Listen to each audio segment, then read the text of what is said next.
Optus, the telco that has the slogan of yes, has said no to refunds for its millions of customers that suffered through a 14-hour outage yesterday.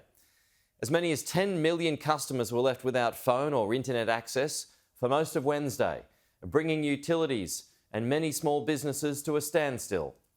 Services were restored after more than 12 hours of disruptions, but Optus's chief could not explain what exactly went wrong.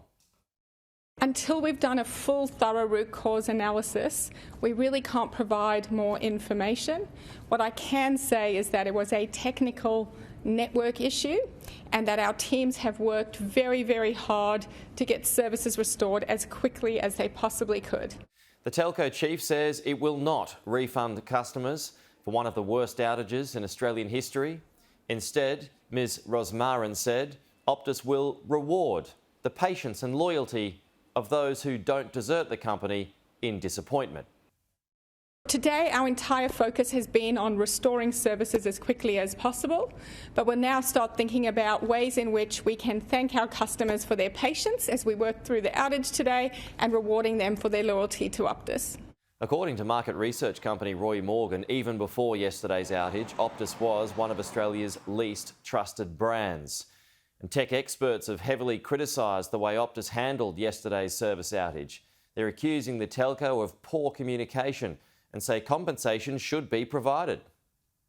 In the wake of last year's cybersecurity breach, technology experts say Optus should have learnt its lesson before the network was hit with a major service outage on Wednesday.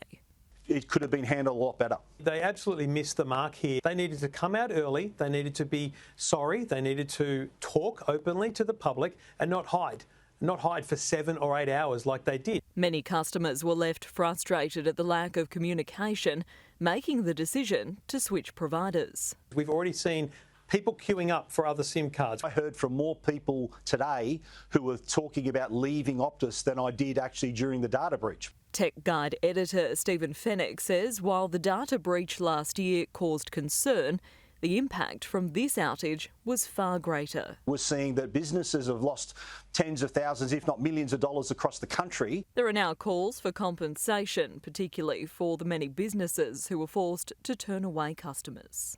If you couldn't accept payments today other than cash, you lost money.